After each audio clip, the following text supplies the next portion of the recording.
While the idea of superheroes is linked to our iconic Marvel and DC legends such as Batman or Superman, it is rare for one to step beyond these franchises and explore what it might mean to be a superhero outside of these well-curated universes. However, a step back into the comic book stores of the 1930s reveals a different picture. As it turns out, the character widely regarded as the first masked, skin-tight costume superhero in newspaper comics was not even affiliated with these pop culture worlds that have now taken over the genre. Well, I won't keep you guessing anymore. I'm talking about none other than the Phantom, widely regarded as the first masked, skin-tight costume superhero in newspaper comics. While some of you might be smiling in nostalgia over his comic appearances, this video will take you through all his iconic origin stories, so without further ado, prepare yourself to discover some of the most striking tales about the character who did it first and laid the foundation for all our later superheroes.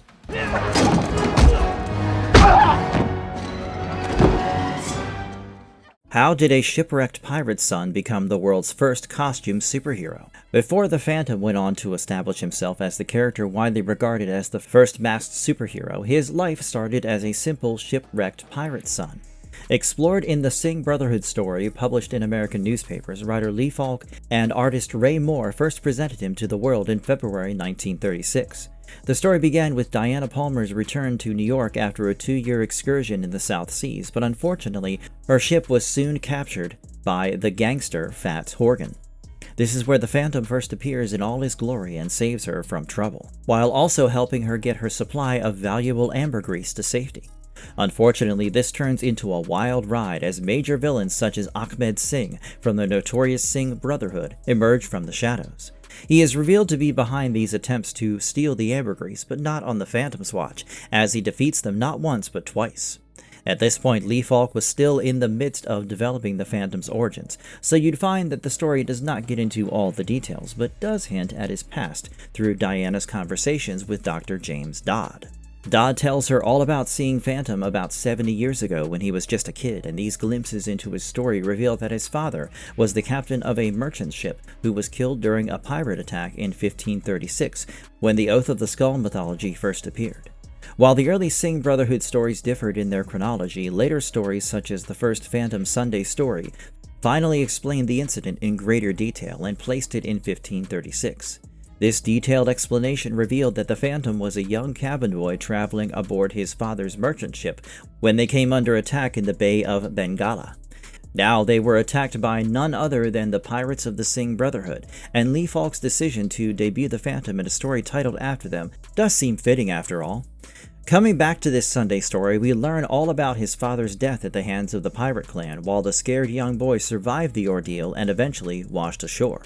Here, the Bandar Pygmy tribe took him in and nursed him to health out of the kindness of their hearts, and while he continued to mourn his father, his rage also knew no bounds. He continued to learn new skills alongside the Bandar tribe for days and days, and they eventually even told him that he was prophesied to be a man who would free them from enslavement by the Wasaka tribe. Initially, the young boy hesitated about whether he could ever achieve such great feats, and saw himself to be a mere cabin boy without a cabin.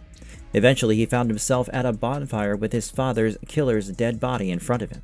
In the midst of the jungle, he loomed over the bonfire and picked up the skull as he took the Oath of the Skull, a sacred vow in which he devoted his entire life to destroying the root of such evil. The oath involved devoting himself to eradicating piracy, greed, cruelty, and injustice in the world, and was also a sacred eternal promise that would be carried forward by his legacy, eventually. While some versions of the story have tweaked wordings, the essence of the vow remains the same, and as the years passed, Phantom turned into the rumored Ghost Who Walks and The Man Who Never Dies. But we'll get to these titles soon enough. Why did the very first Phantom movie serial give him a completely different name? Released in 1943, Columbia Pictures' The Phantom was inspired by Lee Falk's comic strip, but it deviated from the original character's name and came up with an identity of his own. For context, the comic strip is now best known for identifying the Phantom as Kit Walker, while the 1943 serial instead used the civilian name Jeffrey Prescott. With a more sensible urban setting than the original comic, this serial turned a simple cabin boy character into a man with great gravitas. The story began with the serial's first chapter, The Signal of the Skull, where we learn that the Phantom's civilian name is Jeffrey Prescott, and he was actually the son of the very first Phantom. While the OG hero was killed off by Dr. Bremer in his attempts to find the mysterious lost city of Zolos and repurpose it as an airbase for his country, Jeffrey Prescott soon picked up his deceased father's mantle and carried his legacy forward. The show was also set in the same African jungles as many other Phantom stories, and Tom Tyler does a spectacular job of depicting this masked character in his own unique way.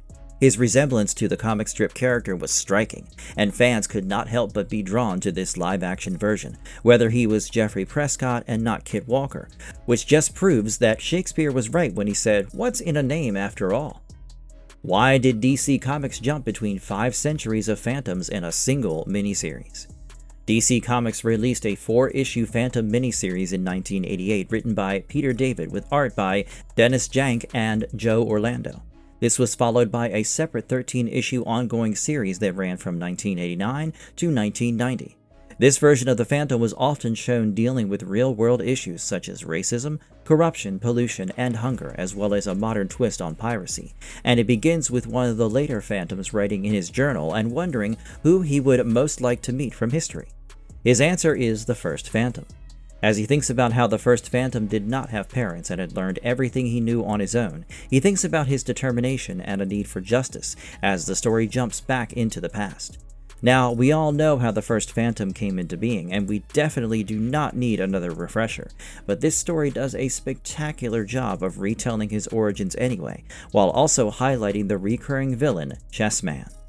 As the current Phantom continues to talk about their history, he goes on to talk about how good men cannot turn their faces away from evil and pretend that it doesn't exist, and that their legacy came from the first Phantom's sense of justice. The story is further elaborated in the second issue's backup pages, which feature the Secrets of the Phantom story by Anthony Tolan. Featuring many short passages, this section opens with the Oath of the Skull and talks about how 400 years ago, a lone survivor had escaped the Sing pirates while swearing to avenge his father's murder. This survivor went on to swear the solemn Oath of the Skull on his father's murderer's skull, while pledging to destroy evil forces that had murdered his family and friends. While he identifies himself as Kit Walker in the Phantom Chronicles and as Sir Christopher Standish in other reports, he is best known as the first Phantom, who created a dynasty of Phantoms that went on for 21 generations.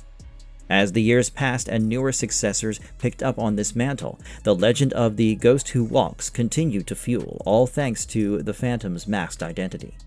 This identity not only protected his secrets but also helped others from discovering his real identity, and the Ghost Who Walks legend further promised a horrible death to anyone who saw his unmasked face. As the years passed, piracy evolved in the modern world and the Phantom continued to evolve with it, equipping himself with new techniques, technologies, and modern weapons and communication systems to keep up with it. In today's time, the 21st Phantom also possessed the Phantom Ring, aka the Skull Ring, that was passed on from one generation to the other and worn on their right hand. Along with this, the Phantom's right arm also left behind a permanent scar known as the Sign of the Skull, and any criminal who crossed paths with him was left with a lasting reminder in the form of the Skull Mark. Similarly, the Phantom universe also had something known as the Good Mark Ring, which was worn on the left hand by those who were permanently protected by the Ghost Who Walks. In the Phantom's presence, the native tribes of the jungle knew peace like never before, and the Ghost Who Walks also added joy to their lives by swapping out the hostilities of their day-to-day struggle with a cheerful Jungle Olympics. In 1664, he further maintained jungle law and order by establishing the Jungle Patrol, a peacekeeping organization known for its extremely selective recruitment. Over the years, the Phantom had also protected many noble beings, including Queen Natala of Navarre when she was kidnapped by the Redbeard pirate, and the Sixth Phantom not only defeated him but also took over his entire army. Eventually, Redbeard went on to serve as the Jungle Patrol's first colonel, and the Sixth Phantom married Natala. While this was all about the accomplishments of the many Phantoms, very few knew that they conducted most of their operations from their ancestral ancient home of the Skull Cave. Within this place, the Phantoms had also archived their histories by handwriting their journeys in the Phantom Chronicles for future generations to read. This archive of knowledge and wisdom served as a reference for later phantoms, and the place also held the crypts, where past phantoms and their families were laid to rest. If an extensive library and a crypt were not enough, the Skull Cave even had glass showcases for the 20 past Phantoms' uniforms, as well as legendary Phantom treasures, including antiques, gold, precious jewels, and numerous famous historical artifacts collected throughout the Phantom legacy. While the Skull Cave served as a headquarters for the Phantoms, this comic story also revealed their many homes all around the world, ranging from the deep woods on the golden beach of Kilauea, the Isle of Eden, an ancient castle in southern Europe, and a headquarters in the southwestern United States, all of which were gifted to the Phantoms over the years. Most recently, they had also been gifted a fabulous treehouse in the kingdom of the Rope People, from where the 22nd Phantom's wife, Diana Walker, commutes to her job at the UN Human Rights Department. All these accomplishments are more than deserving when you consider the fact that the Ghost Who Walks has devoted their entire lives to the Oath of the Skull. I mean, it is impressive for one person to battle evil and piracy, but for a legacy of 20 Phantoms to protect the world for half a millennium is a next-level achievement. How did Moonstone Books rewrite the origins as the first Phantom's own diary?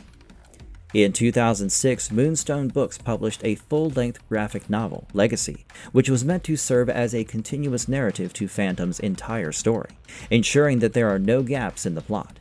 It was written by Ben Raab, and artists Pat Quinn and Art Lyon further enhanced the reading experience by styling the book with period handwriting and aged parchment coloring, giving it the appearance of an ancient artifact. The story was a retelling of the first Phantom's origins from his own point of view as he delved into all the details of the centuries-old tradition of fighting cruelty, piracy, and injustice that was carried forward by generations of the Walker family. 3 years later, Moonstone Books also published a whole new comic series, The Phantom Ghost Who Walks, and this comic's 0 issue serves as a more conventional retelling of the origin. Written by Mike Bullock and designed by Sylvester Zilagi and Sergio Mulco, this story opened up in 1531 when Kabai Singh and his Singh Brotherhood attacked a merchant ship off the coast of Africa. With the ship's captain's son emerging as the sole survivor, the Bandar warriors take him in when he washes up ashore and treat him back to health in the hopes that this child will save them from being enslaved by the Wasaka tribe and fulfill a prophecy.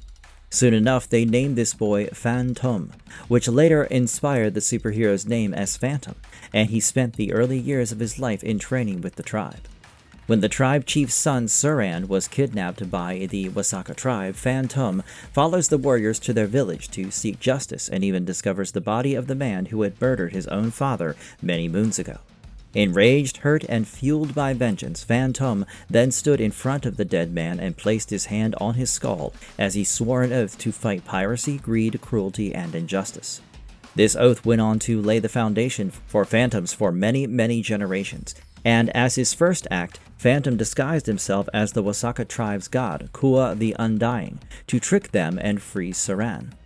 After his first success, the Bandar tribe even gifted him with a new skull-shaped house and 2 rings, and as Phantom entered the cave, he also accepted his new identity by sitting on the skull throne. At this moment, he swears that all future generations in his family will also take the Oath of the Skull, and as the comic comes to an end, we see glimpses of 20 Phantom descendants and their own journeys against injustice, proving that the first Phantom had laid down quite a successful legacy. Why did the 1996 film move the origin story 400 years forward and add magic skulls? In 1996, the Phantom movie shifted its focus to Kit Walker's journey as the 21st Phantom in 1938, while retaining the Phantom Dynasty's centuries-old origin in its opening prologue. Before this, the film quickly compresses the original backstory into a prologue titled For Those Who Came In Late, which covers the original Phantom story as the sole survivor of a pirate attack. The film virtually leaves this origin untouched and uses it to set the premise for Kit's introduction as the 21st Phantom, but not before telling us the story of the Phantom's attempts at finding the skulls of Tolganda. These skulls were rumored to be a weapon of doom and destruction, and Kit dedicates his entire life to accumulating all 3 of these skulls made out of gold, silver, and jade, each before the power-hungry Xander Drax can get his hands on each of them. This film also follows Kit's history and current equation with former lover Diana Palmer, who proves to be of great help in discovering the skulls, all while Kit unearths the truth behind Xander's henchman, Quill, being his father's killer. In this way, this film ties the story to the original works and is largely inspired by Lee Falk's 1936 story, The Singh Brotherhood, and the follow-up 1937 release, The Sky Band, and the 1941 strip, The Belt. How did the 2009 sci-fi miniseries turn the Phantom into a modern-day law student? In 2009, the Phantom miniseries premiered on Canada's The Movie Network before later airing on Sci-Fi in the United States in 2010, bringing its own twist to Lee Falk's original strip. The show aired on the Movie Network and featured Ryan Carnes as Kit Walker and the 22nd Phantom, a title that brought along great chaos. Since the series promo material labeled him as the 21st Phantom, while all reference sources prefer going with the 22nd, this discrepancy continues to be a topic of debate, thereby hinting that perhaps there is something in a name. Anyway, we aren't here to defy Shakespeare or talk about titles, especially when the series had more interesting stuff going on, such as Chris Moore, an average law student, discovering his real identity as Kit Walker. As the show progresses, he further discovers that he was adopted and that his adoptive parents had died at the hands of the Singh Brotherhood's hired assassins.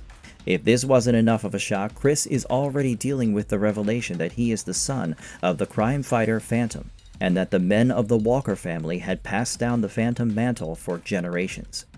As he starts stepping into these new, rather big shoes, Chris finds himself being recruited into the BPA-TOP, an international covert intelligence and law enforcement agency that at first started out as the original Phantom's project.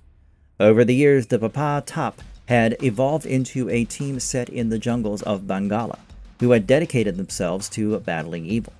As he starts training with them and even picks up martial arts and combat training, this show follows Chris's journey into Kit, and eventually the 22nd Phantom, all while being determined to get his revenge on the Singh Brotherhood. Why did Dynamite's The Last Phantom throw out the legacy and start over with a broken family? While most versions of The Last Phantom follow similar storylines, Dynamite Entertainment's The Last Phantom comic series started from scratch and laid down a whole new story for him. It was first released in 2010, and the story followed Kit Walker Jr. in Dynamite's own continuity, with the shocking revelation that he had stepped away from his destiny to pursue something of his own. Yes, you heard it right. After generations of descendants who dutifully carried the Phantom mantle, Kit Walker had walked away to start a charity called Walkabout with his wife and son, seemingly unbothered about his responsibilities as a masked vigilante who fights evil. Instead, he chose to support charities around Bengala as well as other nations of Africa through Walkabout Foundation. But alas, his plans for a violence-free life were thwarted when his own friend Peter Quisling turned out to be a wolf in sheep's clothing. All while assuring Kit about the Foundation being in good hands, Peter leads a terrorist organization. Krieghund murders Kit's family, even makes an attempt at Kit's life, and has plans to take over the Walkabout Foundation for his own malicious reasons. However, Kit is not one to be defeated so easily, and if people thought that he had softened up after giving up his destiny as the Phantom, then they could not have been more wrong. In no time, Kit returns to his Phantom identity to challenge Peter's plans, avenge his family's death, and once again pick up his vigilante's mantle to battle Peter's army of invisible soldiers and bring justice and order to the world. This comic does pay homage to the original Phantom story and retains it as the true version, all while adding its own twist to Kit Walker Jr.'s origin and return to superhero roots. Did the animated shows tell their own version of how the Phantom began? In 1986, Marvel Productions released an animated series, Defenders of the Earth, which featured iconic characters in the King Features Syndicate. Featuring Flash Gordon, Mandrake the Magician, and the Phantom, the 65-episode series followed their collective adventures, but did not explore in detail how Kit inherited the Phantom mantle. However, the 1994 animated series Phantom 2040 laid down more context and allowed us a peek into the 24th Phantom, teenage Kit Walker's journey into becoming a superhero. While the show released much after the original comics and many other releases, the pilot, Generation Unto Generation, alone gave us brand new context into how he stumbled upon his heritage. The episode was written by Judith and Garfield Reeves-Stevens, and it began with an introduction to the Phantom as the hero who steps in to save the dying planet all the way in the futuristic 2040. After some flashy visuals and snapshots of villains falling in front of the mighty Phantom, the episode begins with Kit Walker Jr. as he reminisces about his life plans in the summer of 2040. While studying to be an ecological engineer at Metropia University, Kit felt as if he had all his life planned out when the jungle and his superhero destiny came to him in the form of his father's old friend, Guran. Now, Kit is still a carefree teenager at this point, but he is dedicated to his education, as he also dreams of a world with real jungles that have been long lost in this dystopian, futuristic world. While he views his education as a means to reconnect with reality, we also learn that he had lost his parents through his peers' conversations, while also spotting a mysterious figure who has been scanning the field in Kit's search. The story also hints at Kit's origins through moments where he discovers his aunt's skull-shaped ring while his professor tells him the story behind the ring belonging to a hero who protected the locals in the jungles of Africa, all while Kit remains blissfully unaware of his heritage. However, the professor struggles to remember the hero's name and wonders if it is Ghost, while Kit himself comes across a leaf, which is a real rarity in this futuristic world. Kit begins investigating the mysterious leaf and its connection to Africa, while also trying to find information on this Ghost. He also uses the skull ring to find a locked door at his aunt's home, which eventually leads him to the real jungle that he had often had dreams about. He continues to explore the place and comes across his father's old friend Guran, who seemingly knows all about Kit. He then tells him that it is no coincidence he has had dreams about this place, and that his wearing his father's skull ring is a sign that the Phantom walks again. As Guran quotes the Phantom's initial phrases about how the Phantom will walk generation upon generation, father unto father son, Kit struggles to accept his heritage, all while Guran is determined to train him for his new role. From helping him with his signature costume to scheduling his training, Guran starts telling him about his equipment and suit's advanced features, including camouflage systems and weapons.